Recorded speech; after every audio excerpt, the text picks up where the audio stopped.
Assalamualaikum warahmatullahi wabarakatuh. Bismillahirrahmanirrahim. Alhamdulillahi rabbil alamin. Wassalatu wassalamu ala ashrafil anbiya'i wal mursalin. Sayyidina Muhammadin wa ala alihi wa sahbihi ajma'in. Rabbi shrah li sadri wa yassir li amri wahlul 'uqdatam min lisani yafqahu qawli.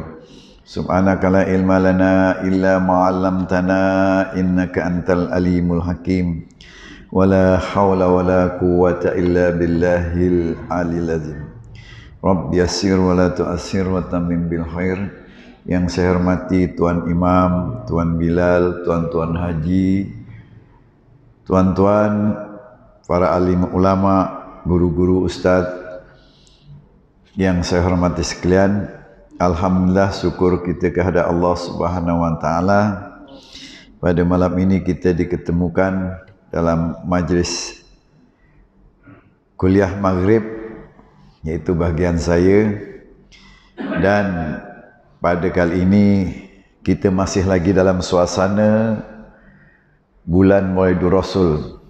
Kemungkinan tuan-tuan telah mengadakan sambutan Maulidur Rasul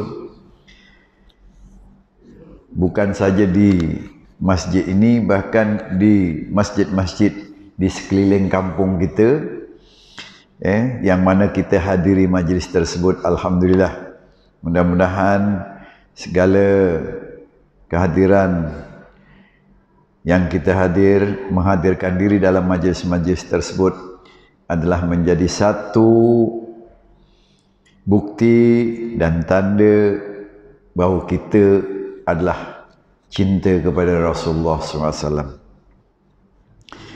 Tuan-tuan para jemaah yang saya hormati sekalian, oleh kerana masih dalam suasana bulan Maulidur Rasul, walaupun ia telah berlalu, yang sepatutnya pada 12 hari bulan itu yang tepatnya, tetapi kita masih lagi dalam suasana meraihkan, kita masih lagi memperingati kelahiran junjungan besar Nabi Muhammad sallallahu alaihi wasallam. Dan pada kali ini saya ingin mengingat kembali, andai kata tuan-tuan lupa satu ayat Quran yang dibaca dalam khutbah pada bulan 10 yang lalu. Kalau tuan-tuan masih ingat, Bismillahirrahmanirrahim. Bil bayyinatin waz zubur wa anzalna ilaika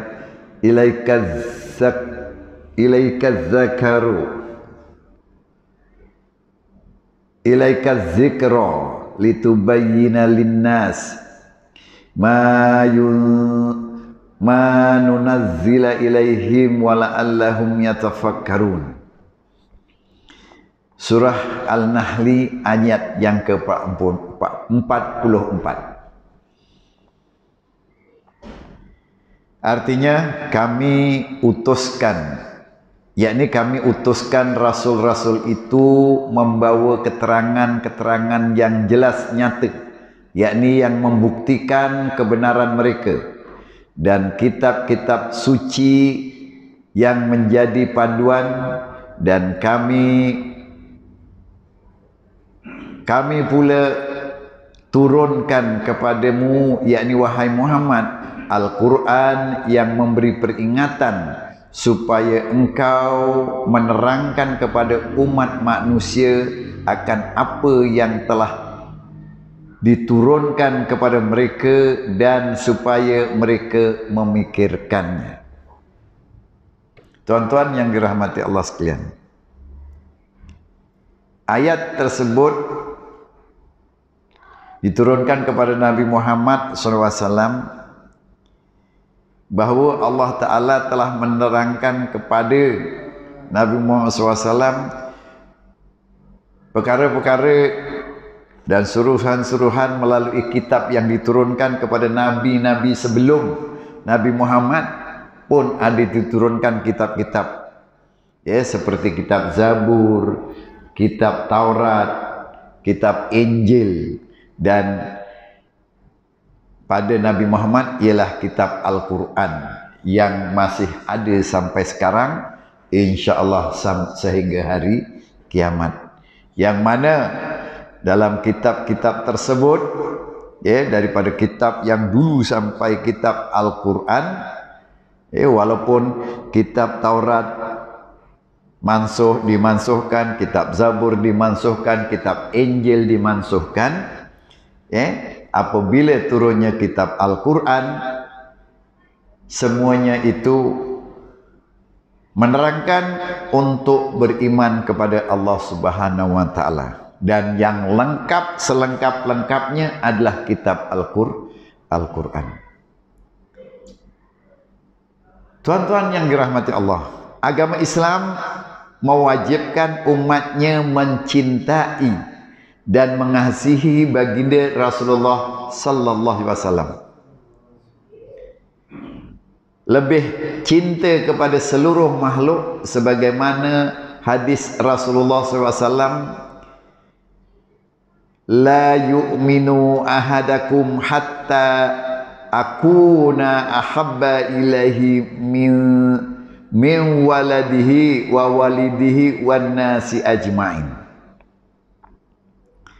Tidak sempurna iman kamu selagi engkau tidak cinta kepada aku melebihi daripada engkau cinta kepada anak-anak, cinta kepada ibu bapa, dan cinta kepada mana-mana manusia sekalipun.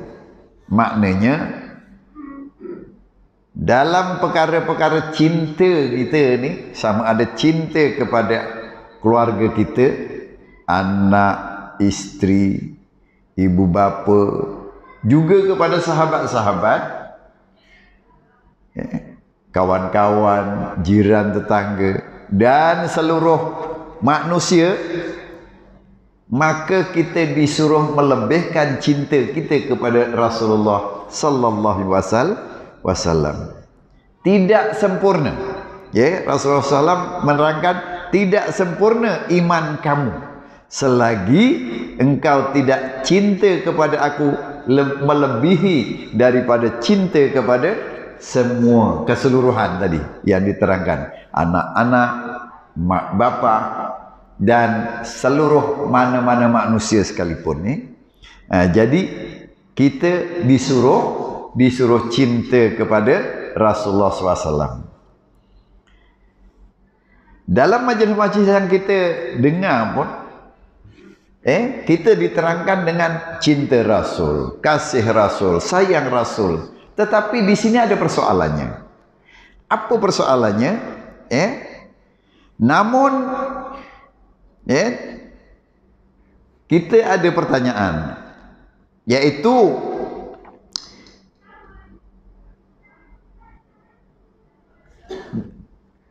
cara macam mana kita cinta kepada Rasul? Macam mana kita nak buktikan bahawa kita ini cinta kepada Rasul? Jadi pertanyaan itu kita jawab. Kita banyakkan lebih dahulu mengapa kita perlu cinta dan kasih sayang kepada Nabi Muhammad. Sebab apa? Sebab Nabi Muhammad itulah yang menyelamatkan umat manusia daripada sebelum datangnya Nabi itu dalam keadaan yang tidak ada iman dan bertuhankan kepada Tuhan, bertuhankan kepada nafsu. Mereka ini tidak beriman. Tidak ada agama yang khusus. Agama mereka ini adalah menyembah berhala yang dibuat daripada, yang disembah itu adalah patung-patung berhala. Mereka tidak beriman kepada Allah Ta'ala. Jadi mereka dalam keadaan musyrik. Sebab itu disebut sebagai Arab musyrik dan agama itu adalah agama jahiliyah. Ya, mana orang itu adalah orang jahiliyah. Tuan-tuan yang dirahmati Allah sekalian, kenapa? Kenapa kita cinta kepada Rasul? Sebab selain daripada kita diselamatkan, daripada kita ini tidak beriman, kalaulah andai kata dulunya Allah Ta'ala belum turunkan Nabi, belum utuskan Nabi, maka manusia itu masih dalam keadaan jahiliyah, mungkin kita masih terikut-ikut, tetapi Allah Ta'ala sayangkan kepada umat-umat yang kemudian. Maka dengan itu Allah Ta'ala utuskan seorang Nabi, yaitu Muhammad sallallahu alaihi wasallam. Bagindalah yang menyelamatkan umat Islam daripada musyrik kepada beriman kepada Allah. Kita berbalik kepada sejarahnya. Sejarah dia sebelum Nabi Muhammad SAW dilahirkan di dunia, pada ketika itu, walaupun Arab musyrik pada ketika itu termasuklah yang bernama Abu Lahab, Abu Lahab itu pakcik kepada Nabi Muhammad SAW. Dia sudah merasakan kegembiraan, suka apabila mendengar Siti Aminah ataupun ibu kepada Nabi Muhammad, yaitu adik ipar kepada Abu Lahab, diberitakan mengandung, hamil, bunting, mateng, kata orang Jawa mateng. Pada ketika itu Abu Lahab dah suka dah, belum lagi lahir Abu Lahab dah suka. Sedangkan Abu Lahab ini adalah orang kafir, orang musyrik.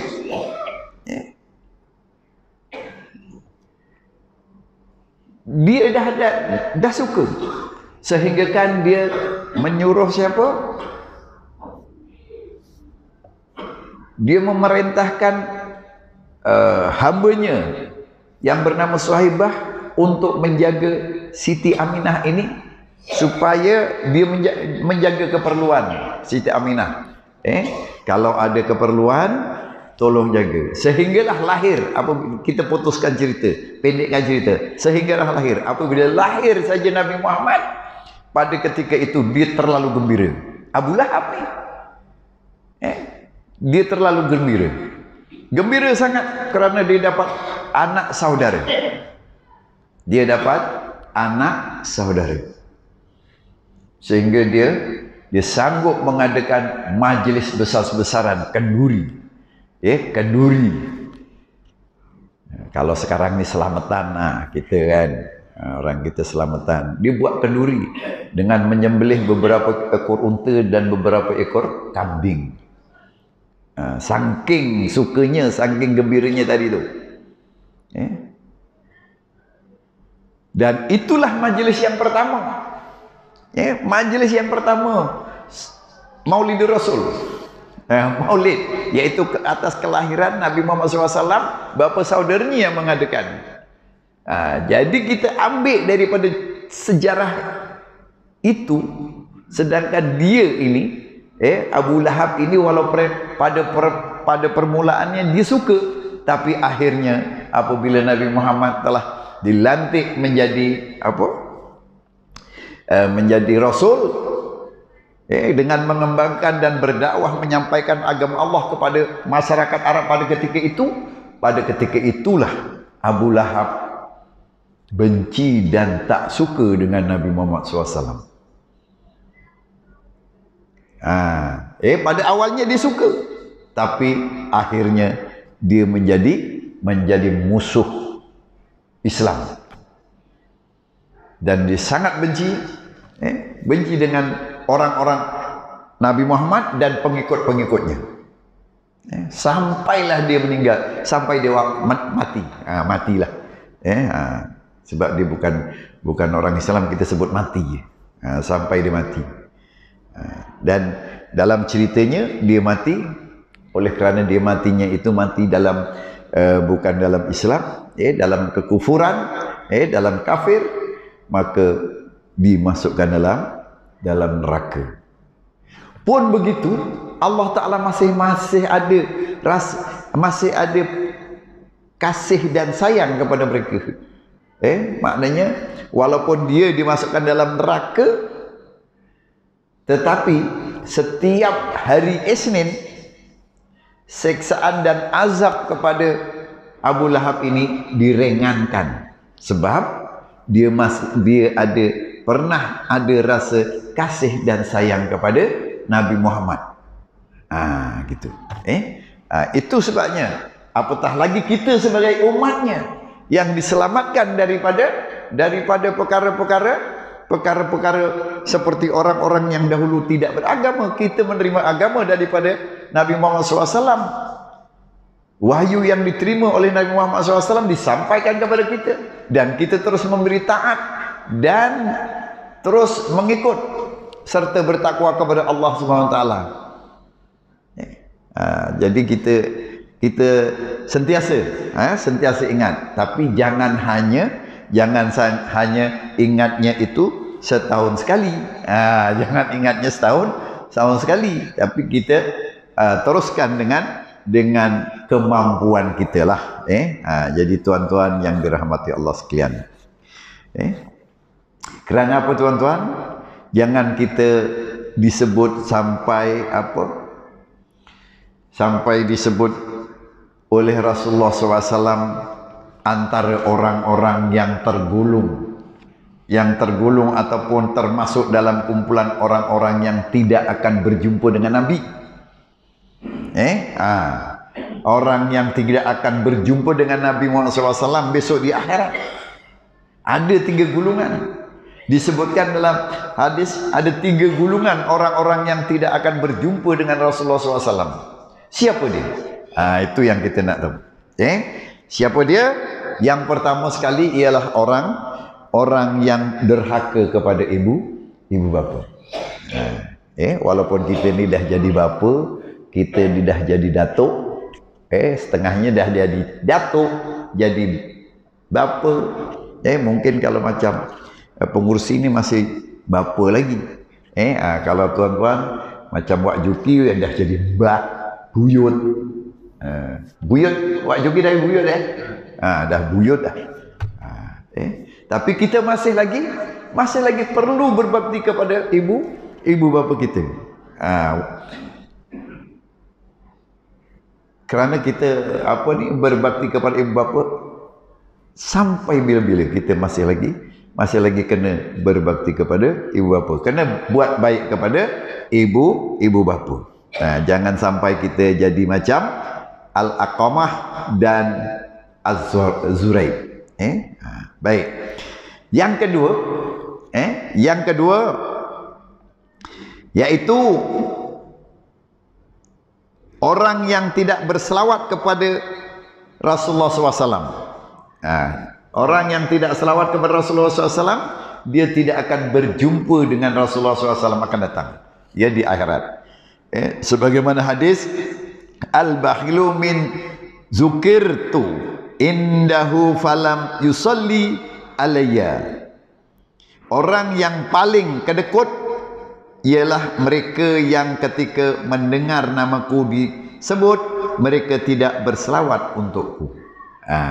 Selain daripada kita dapat iktiraf daripada Rasulullah SAW sebagai orang yang kedekut, lokek, bahil, tangkai jering, tai hidung masin.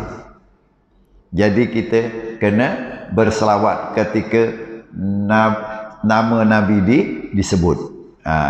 Paling tidak sallallahu alaihi wasallam. Apatah lagi kalau kita berselawat Allahumma sholli ala Sayyidina Muhammad. Wa ala ali Sayyidina Muhammad. Kita berselawat. Banyakkan selawat. Itu sekurang-kurangnya lah. Kerana selawat ni banyak. Tapi yang paling baik selawat Nombor satu paling baik ialah sebagaimana selawat kita dalam tahiyat akhir dalam sembahyang.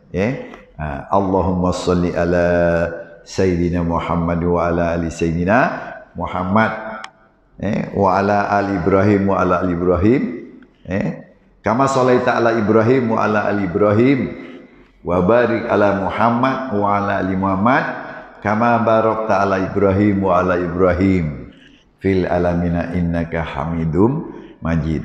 Itu adalah yang paling baik. Nombor satulah selawatnya. Paling tidak pun Allahumma sholli ala Sayyidina Muhammad. Baik. Kita jangan sampai kita tidak berselawat kalau Nabi nama Nabi disebut. Jadi itulah yang kedua, antara orang yang tidak akan berjumpa dengan Rasulullah SAW kalau dia tidak berselawat. Baik. Yang ketiga ini gulungan yang ketiga, ini banyak dia punya perkara-perkara ni. Gulungan yang ketiga ialah mereka-mereka yang tidak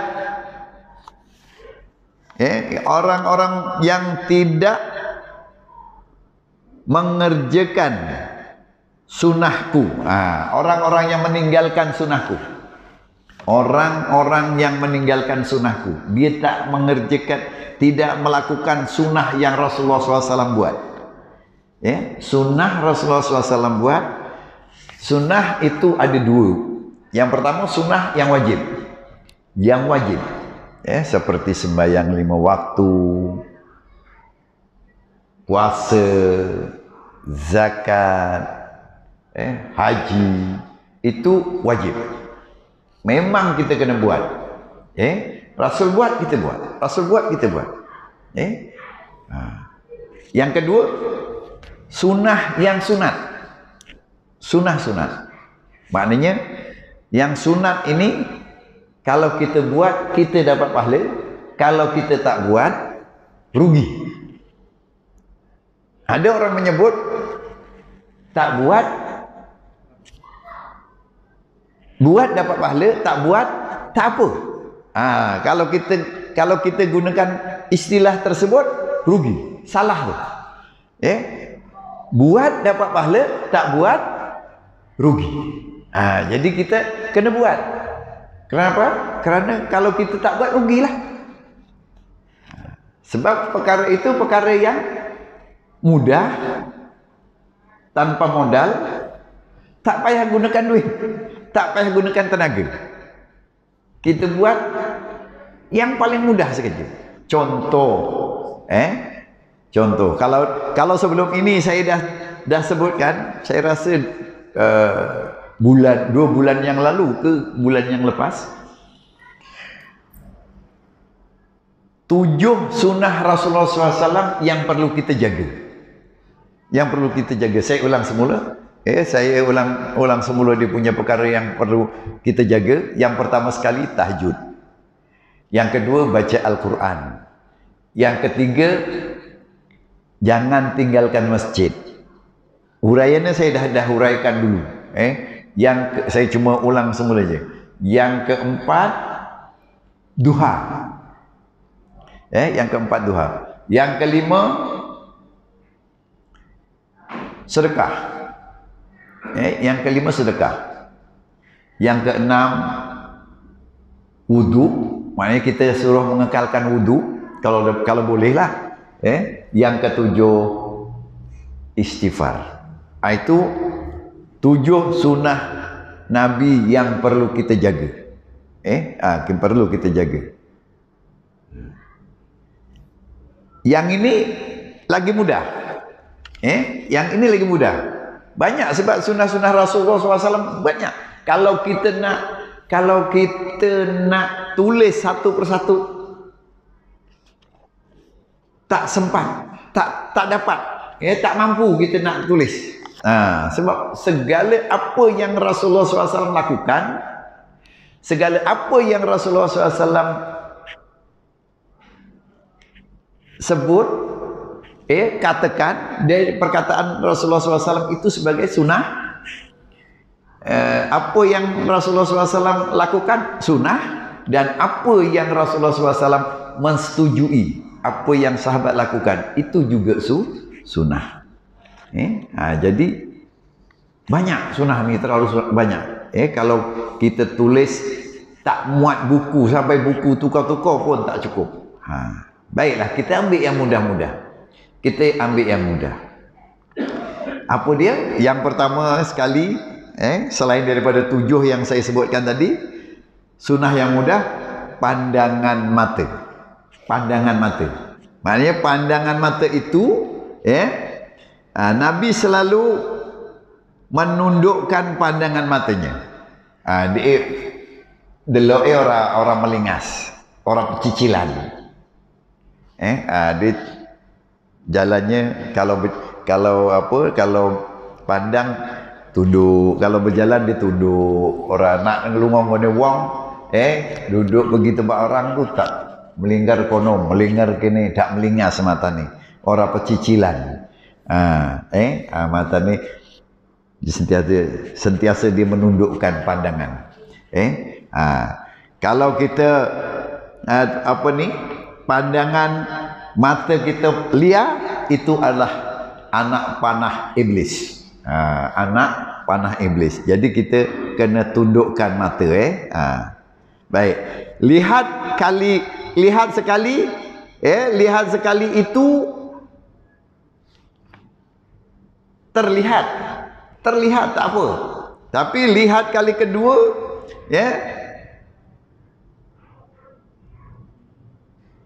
lihat kali kedua sudah menjadi dosa lah.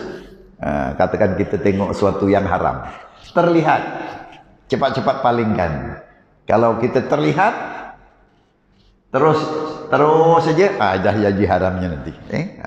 Baik, kita jadi pandangan tu adalah menunjukkan anak panah syaitan, kerana Nabi itu pandangannya sentiasa menundukkan pandangan. Yang kedua, mungkin kita ni pernah dengar, cuma kita belum melaksanakan. Yang kedua, makan garam. Mangan garam. Kita kalau makan tu disuruh sediakan garam di sebelah kita. Celupkan jari kelingking, anak jari kelingking, atau jari kelingking, celupkan pada garam, lepas tu kolom. Dah kolom, baru kita makan. Lepas makan, dah habis siap nak basuh tangan. Sebelum basuh tangan, kita celup lagi dengan garam. Garam, lepas tu kita kolom lagi. Lamot. Penaklah cowok ni lamot. Melayunya kolom. Lamot. Kerana apa? Garam itu adalah penawar yang paling baik, mujarab. Kalau keracunan, eneng keracunan apa-apa, garam itu adalah mujarab. Penawar paling mujarab bagi keracunan, dan dapat juga menghalang daripada sihir. Dapat menghalang daripada sihir. Garam tu. Dilamot. Dicelup, lamot. Lepas wis ngono baru mangan sego. Baru mangan sego ke mangan apa-apa lah panganan. Lepas kuwi wis siap arek wisuh, kita celup meneh, lamot meneh. Baru basuh tangan. Tuh. Tapi kita mungkin belum terbuat. Mungkin kita belum terbuat. Dengar mungkin pernah dengar. Kalau belum pernah dengar, kita malam ni diperdengarkan lah. Jadi makan garam. Bukan maksudnya makan garam kuwi jikuk garam gitu kunyah. Kuwi engko darah tinggi pula. kasinan. Ya dah. Darah tinggi. Pasal darah tinggi ini tak boleh masing-masing banget. Gitu. Tapi Siti wae, Siti bukan celup sampai leder di punya apa nih tangan nih, Siti we. Tul no garamalus. Dikadake ilat. Baik. Yang ketiga minum dengan tangan kanan. Biasalah minum tangan kanan, tapi kadang-kadang wis kalang kabut ya glek nonggak tangan kiri kadang. Tapi longko lah. Longko. Mangan tangan kanan, minum tangan kanan longko. Longko ya? Longko aku tak perlu nang reng-rembang balik mau mangan. Kadang isin golek ke tangan kiri. Tangan kotor. Saiki tangan kotor dak tangan kotor nggo tangan kanan. Pasalnya apa? Pasalnya nak nggo tangan kiri kuwi. Terima ya. Dan memegang gelas dengan tangan kanan. Maknanya megang gelas tangan kanan koyo ngene. Ngombe. Wis ngono. Nek kok nyekelin nggo tangan kiri itu adalah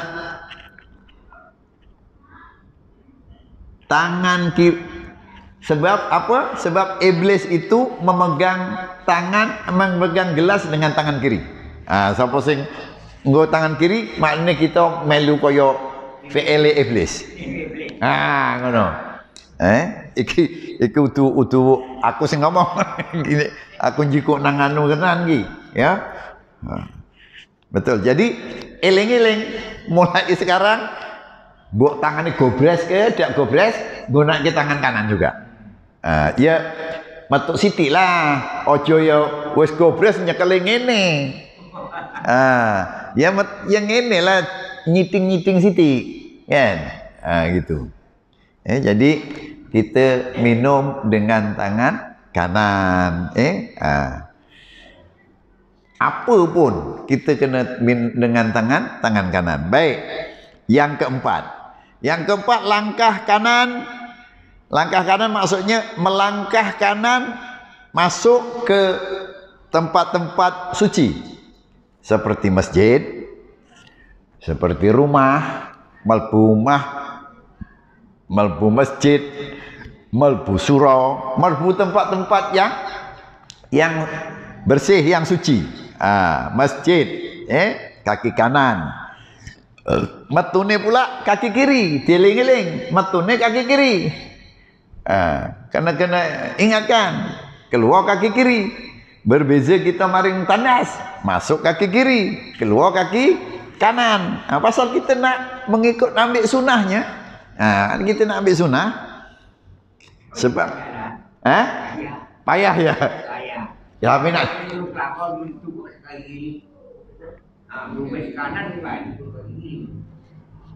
kepriye Pak, kepriye? Belum masjid kaki kanan, balik masuk medan kaki kanan juga. Ya, dieling-eling saiki. Metune nggo kaki kiri. Ngono. Wis mlebu kaki kanan, metu kaki kiri. Ngono. Dieling-eling. Dieling-eling. Masuk rumah kaki kanan, keluar rumah kaki kiri.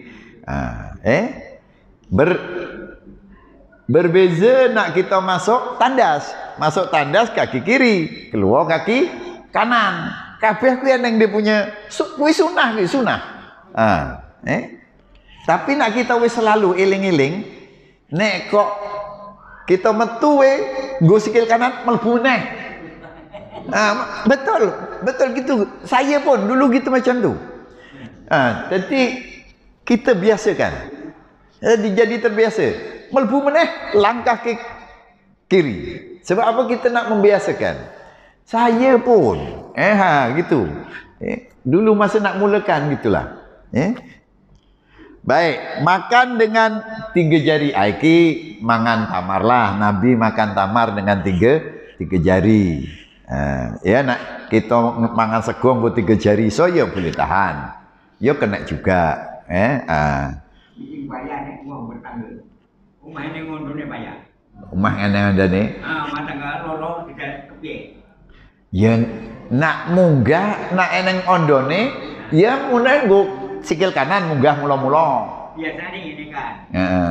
Kita ngi loro kan. Iya. Kemudian pada loro pasang nggih. Heeh. Munggah kanan tekan tek kanan tapi nek ketemu loro kiri kiri muat. Dek ngene wae. Sing dimaksudin mlebu mae. Gitu. Ya iya, munggah ki ondo kan. Heeh. Iki loro dhuwur kan. Munggah kanan tekan kiri. Ya ngene. Udah ditukar kan. Ya tukar. Ngono. Janji wis teko dhuwur karo teko pintu, walaupun nang kono kuwi dia punya giliran sikil kiri, ya tukar sikil kanan. Ngono. Baru jadi pasal kita nak dapatkan sunahnya tu. Memang. Wong gawe ondo memang ganjil. Ya. Dia mesti 3, 5, 7. Dia ganjil. Sebab orang dulu dia pun tahu. Dia nak buat ganjil-ganjil sebab apa? Allah Ta'ala itu ganjil. Dia suka yang ganjil-ganjil. Dia jika gawe ondo pun ganjil. Gitu. Baik.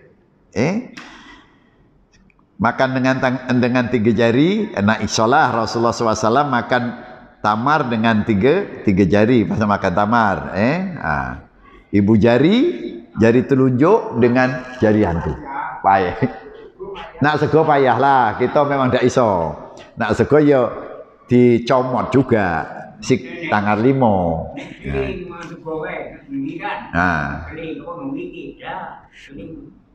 Ayo. Kita walaupun kita tangan jari nggo jari kabeh, kita ki memang adab makan kon nyomot sing siti. Nyomote siti, ojo gruwek ngono. Nak gruwek ngono sampai gobres cangkeme.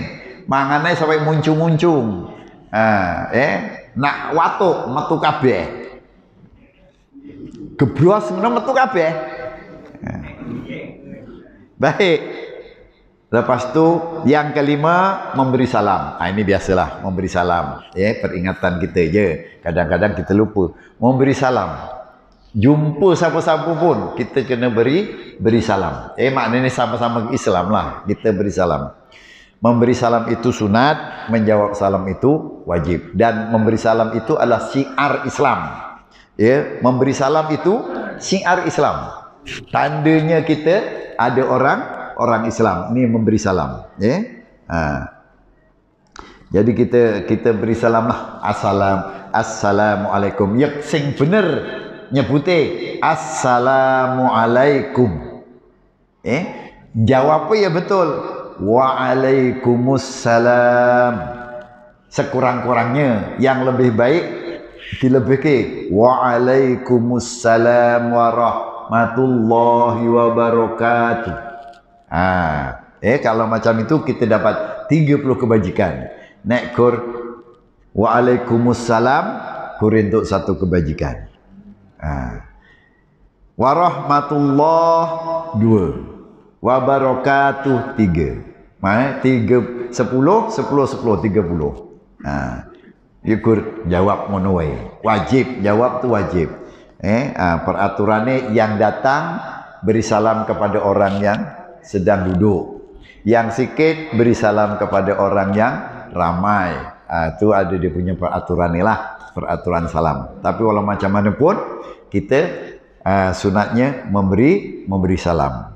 Nek wong salaman wong zaman biyen, wong tuwek-tuwek zaman biyen, wong tuwek udu wong tuwek saiki wae. Riko ki wong tuwek saiki. Wong tuwek zaman biyen meneh-meneh wong edok. Assalamualaikum, dia kata. Assalamualaikum. Tak betul lu. Sing jawab ya Waalaikumsalam. Waalaikumsalam. Tak, dia punya Malikum tu, waalaikum sebenarnya. Dia jawabnya malikum. Yes kono. Baik, yang seterusnya, gunting bulu. Ini peringatan, gunting bulu. Kita sing selalu gunting rambut, tapi gunting bulu. Siapa-siapa yang perasan dia tak buat, lepas ni buat. Sebab apa? Sebab orang laki-laki dan orang perempuan yang tidak menggunting bulu hari-hari dan ketiak selama 40 hari, maka iblis akan bersarang. Ke manggon iblis karo ke yun-yunan. Coba main ya. Nak sapa-sapa sing bulu ketiak dawa, sing rambute ari-ari ku dawa, sampai 40 dina ora digunting, ora ditrim ataupun dia pun di repair. Bukan dia tenan di repair. Ojo kedawan banget. Gawe manggonan iblis karo gawe yun-yunan.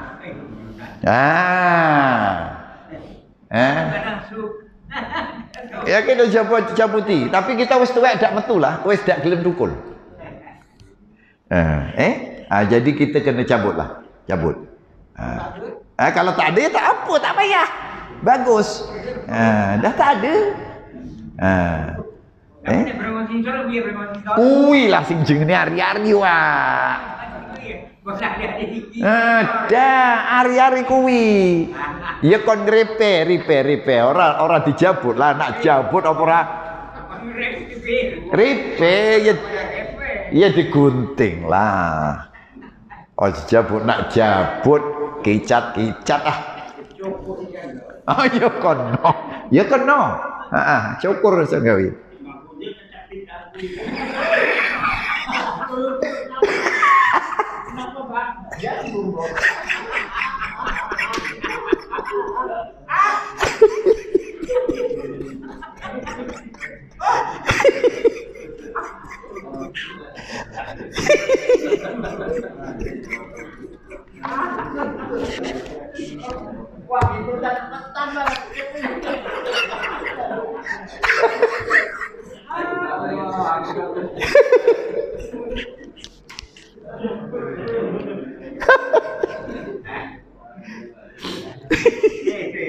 Ya.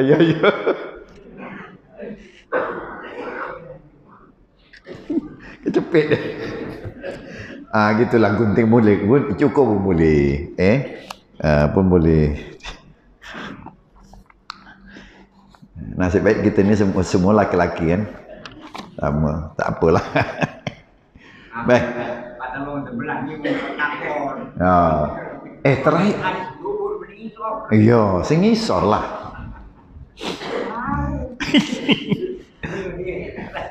Baik, yang seterusnya jangan bersiul. Jangan bersiul. Nak wong zaman biyen suka bersiul. Bersiul. Sing gaya lagu. Berdendang sayang menyanyikan kan. Satu zaman biyen saiki ora iso bersiul lah bocah. Satu. Udah jarang bersiul. Nak wong zaman biyen bersiul. Zaman biyen ya nak wong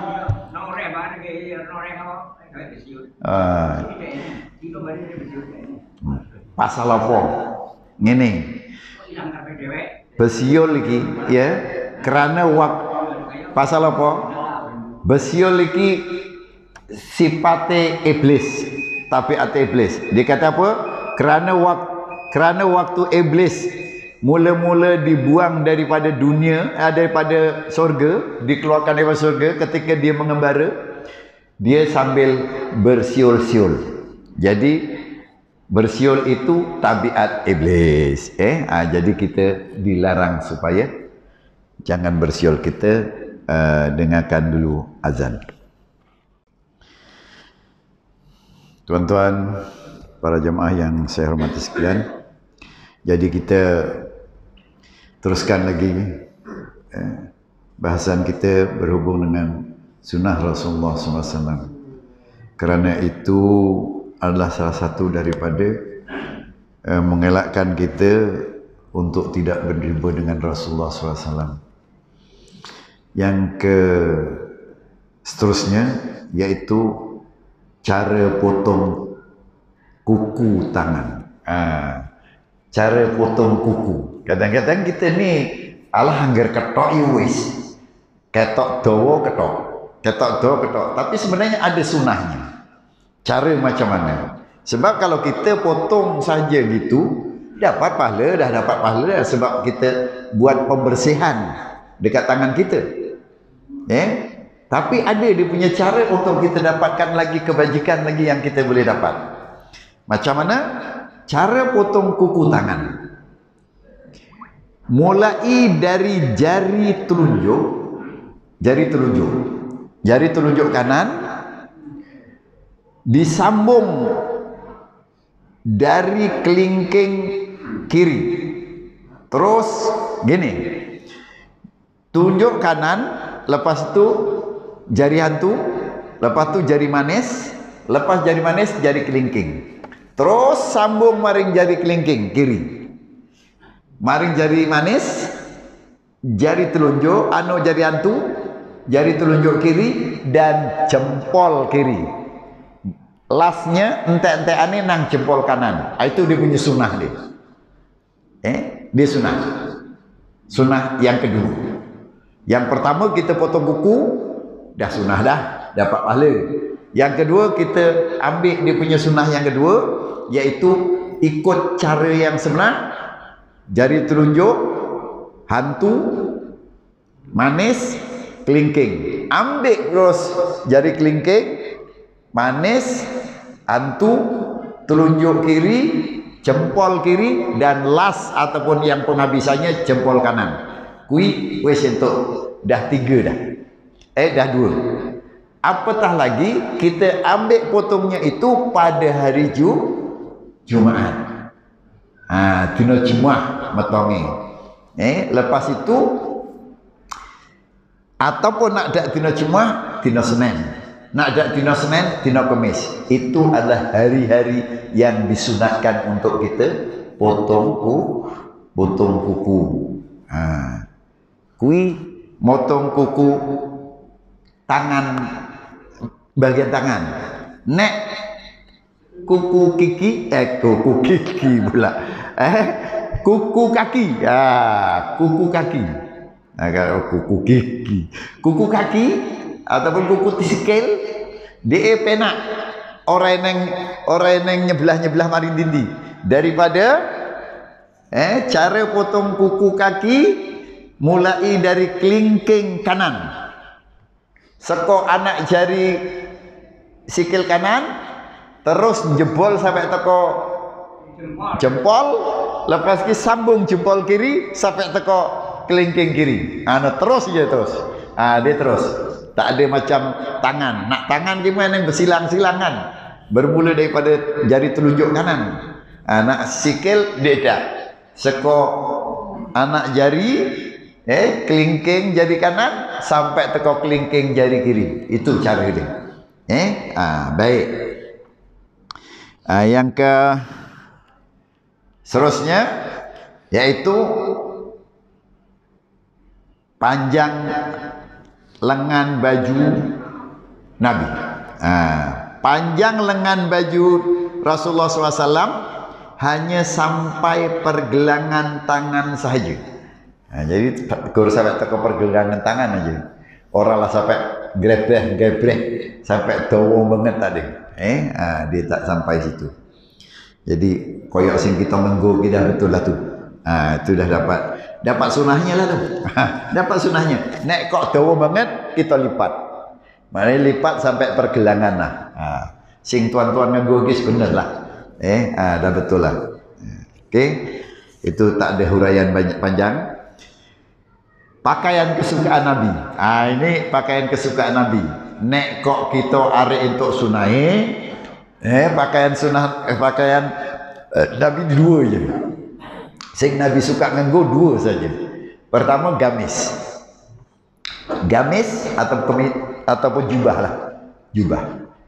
Yang macam pengurusi dipakai. Macam doktor dipakai. Gamis.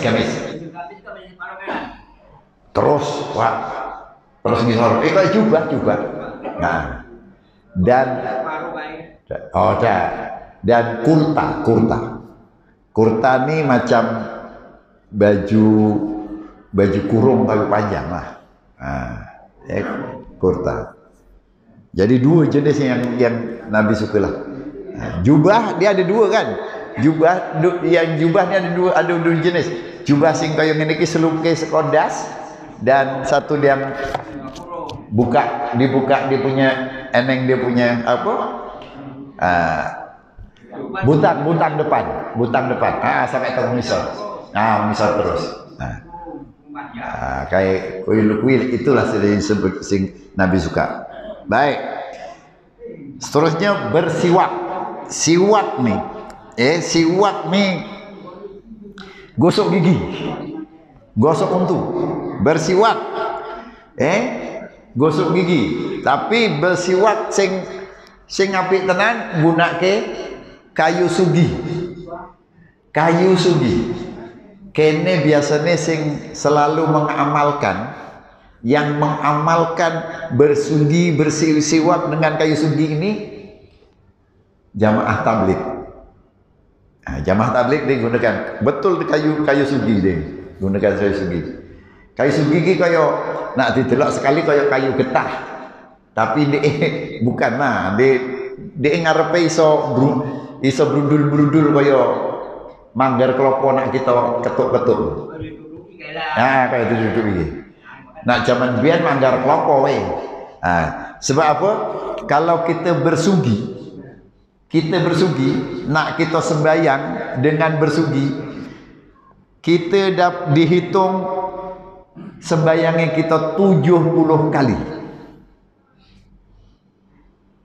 Sembahyang dengan bersugi, sembahyangnya kita dikira 70 kali sembahyang. Untungnya nang ngono kuwi. Begitulah juga dengan kalau kita bertasbih. Kita tasbih dengan bersugi terlebih dahulu. Maknanya bersugi sebelum tasbih, lepas tu kita bertasbih subhanallah. Sekali kita subhanallah, kita dikira subhanallah itu 70 kali. Ngono. Kuwi dia punya untungnya nang ngono kuwi. Jadi kita disuruh bersiwak, bersiwak.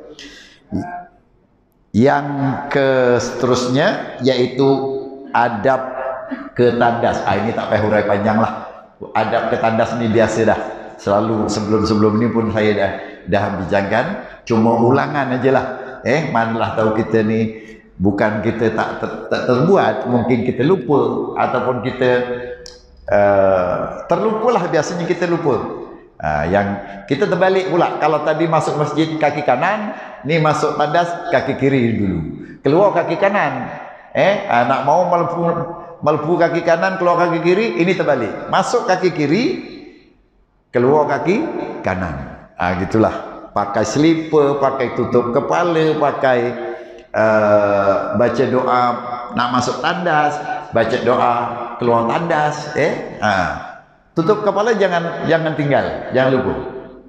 Nganggo songkok ke, nganggo cokin ke, nganggo kain ke, paling payah nggo cedokan ke, kita kendas cedokan.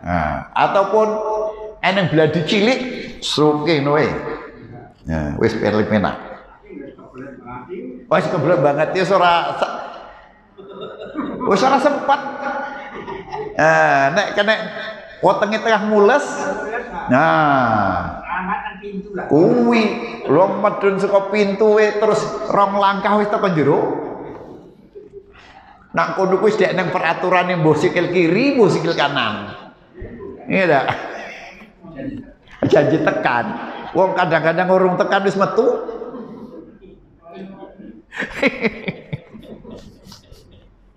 Baiklah, habis itu kita dah habis, cuma kita mengingatkan je lah kan. Lepas tu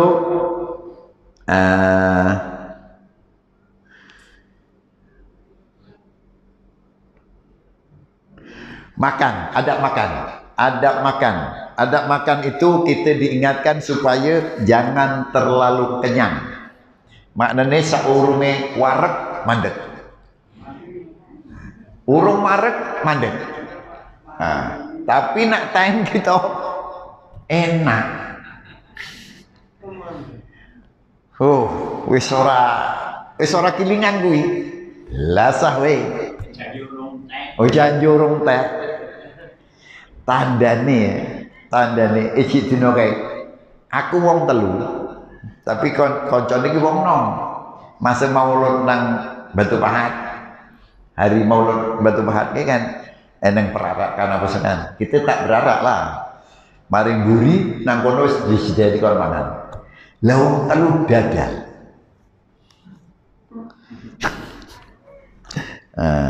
Kono kuwi ora kilingan, tapi kita kon eling-eling aja sampai kewaregen. Pasal apa nak kewaregen kuwi slegeh arep ambekane payah. Meneh-meneh nak bulan poso. Ngincim-ngincim panganan kawit isu. Sekali teko dina bukane kabeh dipangan. Terawih arek ngadeg sampai 20 kali ora tekan. Semendeh. Sini untung tiangnya banyak. Tempat saya tiangnya tak banyak. Baiklah, dan yang akhir ini sangat mustahak. Sangat mustahak akhirnya. Apa dia? Minyak wangi. Pakai minyak wangi. Nabi suka pakai minyak wangi. Jadi kalau nak ke masjid, nak ke jumpa orang-orang ramai, pakailah minyak wangi. Minyak wangi ini mustahak. Sebab kita lebih-lebih lagi kalau kita berjamaah. Sebab kita punya peluh ni tak macam peluh Nabi. Peluh Nabi orang tadah. Sebab baunya wangi. Jal peluh kita ambung dewek lah. Gitulah. Mana-mana nak janggul itu. Jadi kita disuruh pakai minyak wangi. Pakailah minyak wangi apapun. Tapi jangan, kalau dapat minyak wangi yang baunya tak menyakitkan kawan-kawan sebelah. Murah-murah aja. Minyak wangi saya pakai sebotol 3,5 ringgit je. 3 botol 10 ringgit. Ada kat situ yang, tapi yang saya suka 3 je. Sama ada jubah, jenabah jubah, ataupun kausar. Paling bagus. Iya. Aku orang Malik Subuh. Aku ngundake Sultan Brunei. Sultan Brunei. Ada 3 je saya suka. Itu murah. 3,5 ringgit je. Kalau dekat Kemboja tu kali hari Sabtu dekat Semarang, itu 10 ringgit. Dia katanya original. Iyalah ikut 10 ringgit. Itu baru sedap. Sebab apa? Kita merangsang kita punya aura. Kalau kita bau wangi, wangi-wangian. Sebab itu kita suruh pakai minyak wangi. Bukan saja yang hidup kita suruh pakai minyak wangi. Dah meninggal pun disuruh bau wangi-wangi kan. Padahal nak masuk tanah, suruh bau wangi. Apatah lagi kita yang masih hidup. Sebab itu kita disuruh pakai minyak wangi. Ya sunnah tuh kita pakai minyak wangi. Jadi tuan-tuan yang dirahmati Allah sekalian, jadi malam ini kita ambillah tentang sedikit sebanyak bahawa mencintai Rasulullah SAW. Tanda bukti kita mencintai Rasulullah SAW, kita kenalah melakukan sunnah Rasulullah. Jadi tandanya kita lakukan sunnah Rasulullah SAW. Itu adalah tanda cinta kita kepada Rasulullah SAW, bahawa mencintai Rasulullah SAW itu adalah wajib. Jadi tuan-tuan yang dirahmati Allah sekalian, setakat ini saja dulu tazkirah kita untuk malam ini. InsyaAllah kita sentiasa dalam lindungan dan rahmat Allah SWT, dan mudah-mudahan kisah kita ni, kuliah yang kita tazkirah kita ini, cerita tentang Rasulullah SAW itu sebagai bukti bahawa kita nanti di akhirat kita sentiasa ingat kepada baginda Rasulullah SAW. Marilah kita sama-sama tutup tazkirah kita dengan tasbih kifarah dan surah Al-Asr. Subhanakallahumma wa bihamdika asyhadu an la ilaha illa anta astaghfiruka wa atubu ilaik. Bismillahirrahmanirrahim. Wal 'asr innal insana lafi khusr illa alladhina amanu wa amilus solihat wa tawassaw bil haqqi wa tawassaw bis sabr. Wabillahi taufiq wal hidayah. Wassalamu alaikum warahmatullahi wabarakatuh.